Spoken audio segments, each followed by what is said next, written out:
In the world we live in today, the automotive landscape has slowly morphed into a sea of bland, overgrown, bloated crossovers that, let's be honest, they're all kind of the same cookie cutter design. It's really hard to tell them apart. Maybe I sound like grumpy old Grandpa Simpson yelling at the clouds, but I find it harder and harder to get genuinely excited about most new vehicles in general. But there's always been that one car that I should have been excited about. Yet somehow I just forget it even exists. A car that refuses to blend into the background. It's quirky, unique, and packed with personality. And that is the Mini Cooper. Oh, and by the way, did I mention? It's fast.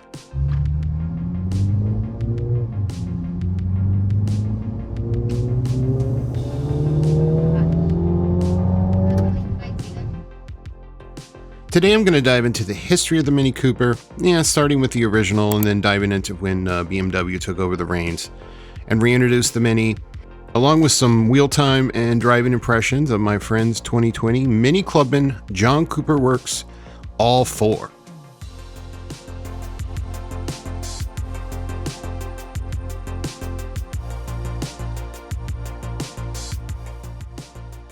In the 1950s, the United Kingdom faced a problem. They were recovering from the Suez Crisis. Fuel was expensive. Space has always been limited on British roads, and people needed affordable transportation.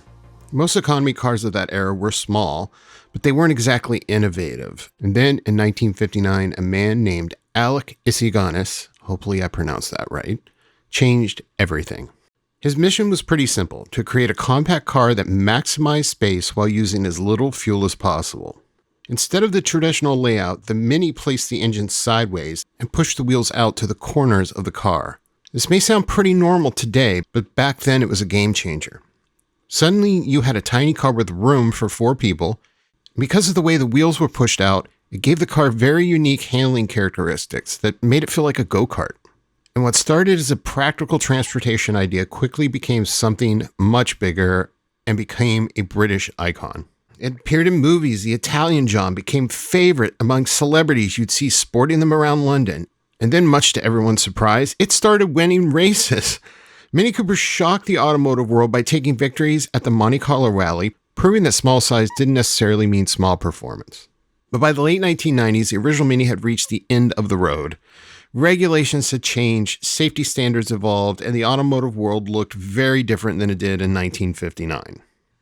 I want to add here that, I keep referring it to the Mini Cooper, and I know that's my bad form. It's technically Mini as the company, and there were so many different variants, with the original being the Mini Mark I. The Mark II came out in the late 60s. The Mark III ran from 69 to 76, all the way up to the Mark VII, which was 1996 to 2000 before BMW took over. And I know technically the Mini Cooper is the performance version. That was co-developed with John Cooper, who was a Formula One car designer and builder and saw the potential for the Minis in a racing application.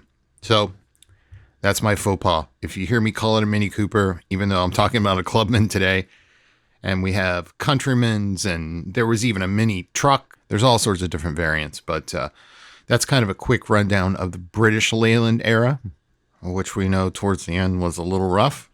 Then comes BMW. In 2001, BMW reimagined the Mini for a new generation. The car was bigger, safer, more powerful, and undeniably more modern. But it still tried to preserve the spirit of the original.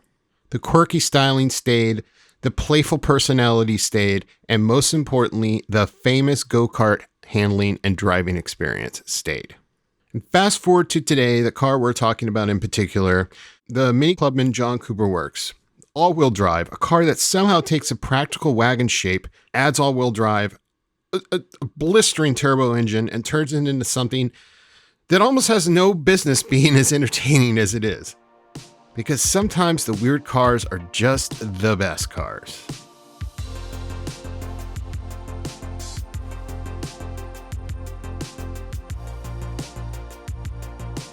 Much like Mini throughout their entire history, the current lineup that Mini offers is slightly different than it was a few years ago.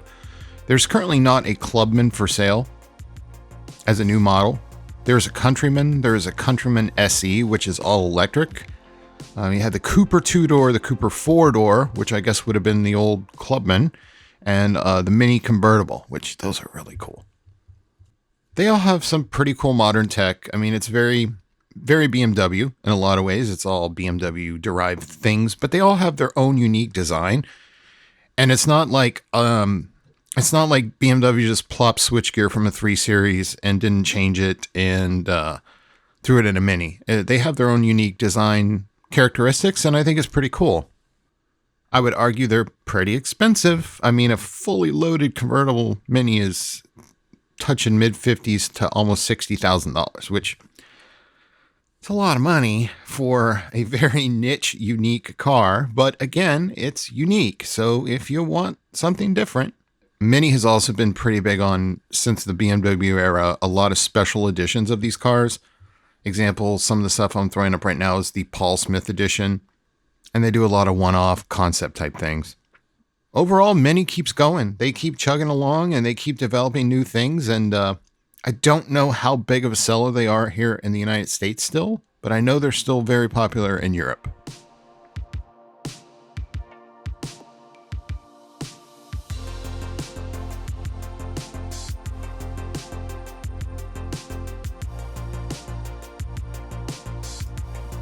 So now a little bit more about the car at hand today, the 2020 Mini Clubman John Cooper Works. This car is given BMW's turbocharged 2-liter engine, inline 4, but it has modified internals and a larger turbo, 302 horsepower, and that was the 2020 was the first year of that big power bump, 332 foot-pounds of torque. This was the first year of them no longer offering a manual transmission for this car. Although the 8-speed transmission is brilliant, I would prefer a manual, but I'll get more into that in my driving impressions of this actual car.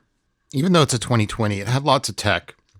Standard tech you see now on modern cars. Driver adjustable settings for suspension, your performance. Very BMW in its design, but it does work.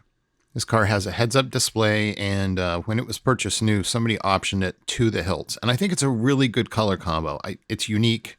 At first, I was the blue leather with the kind of the cream, white, and red and black exterior, but I think it works. This car, when it was new, was expensive. It started around 40 grand, and I think fully optioned, it was touching 50. But, you know, over 300 horsepower, all-wheel drive, nicely equipped, beautiful leather interior. I guess that's about what you expect for that kind of money nowadays.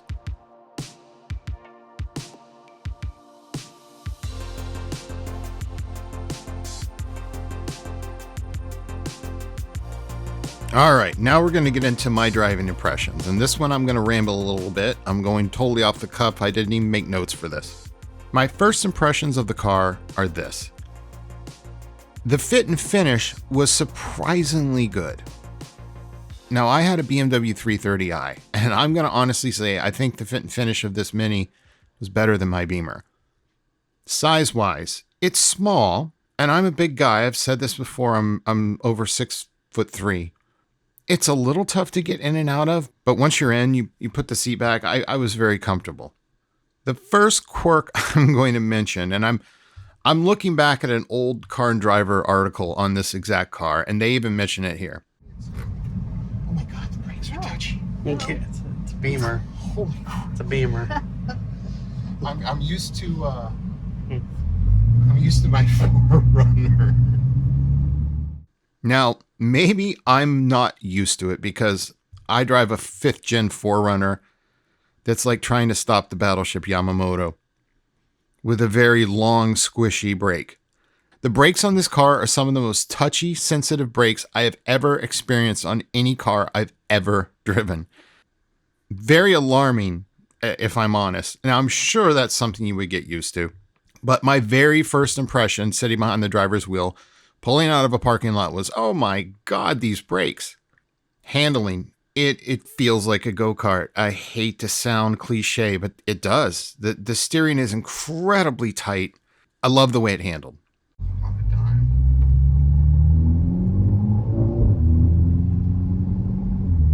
You can feel the boost when it hits like 3,000 RPM. You can feel the turbo start to pull.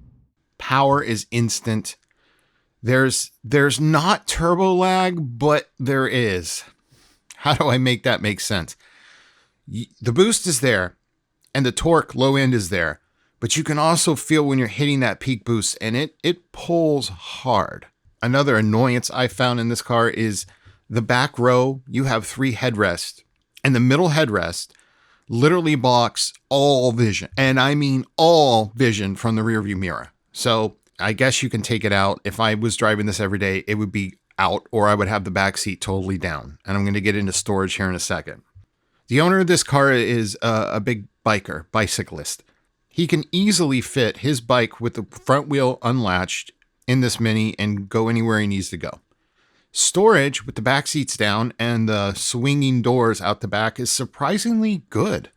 There's a little cubby hole under the back as well for more storage. It's a far more practical car than I thought it would be. Technology is cool. I love the heads-up display.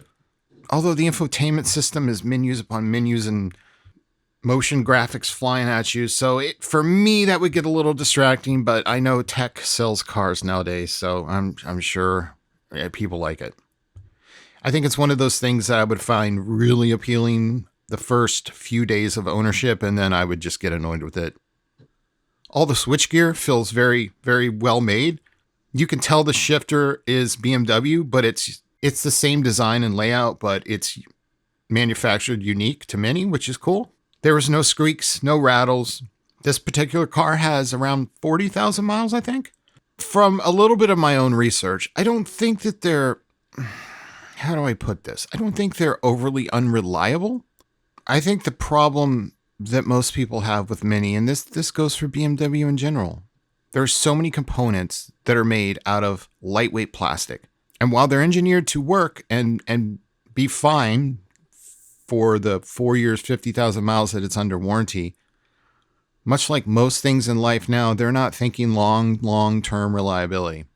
So as these cars age and all those little brittle plastic components start to crack and leak and coolant system issues and I really truly believe where the biggest problem with Mini lies. And then throw into the fact that it is a lot of technology cramped into a very, very tight, small package. So labor is difficult on these cars.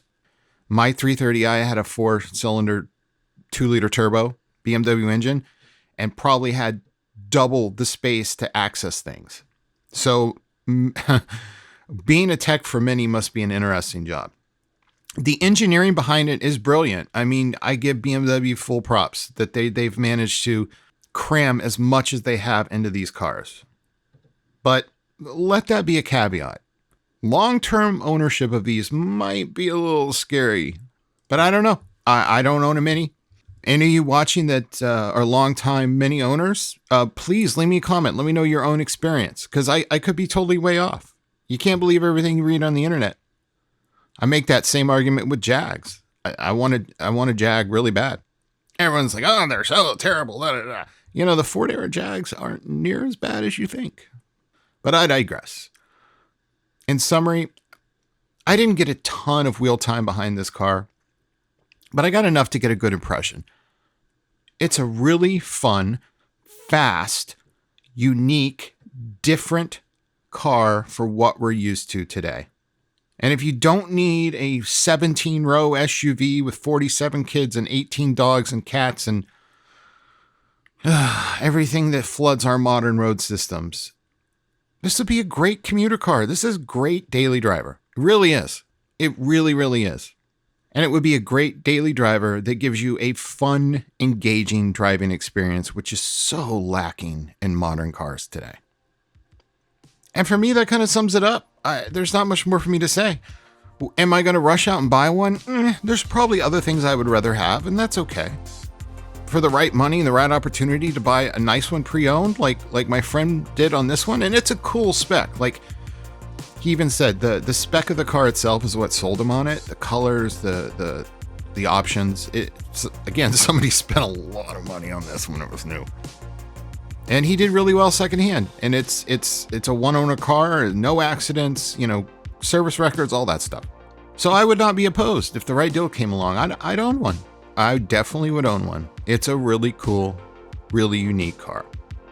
And again, I say, if you feel otherwise, you think I'm an idiot, please leave me a comment. I love the interaction. I can talk cars all day, every day. So I appreciate all the comments you guys have left on my previous videos, and I enjoy it a lot.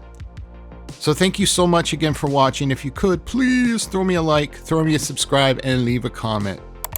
Appreciate you all very much, and have a wonderful, wonderful day.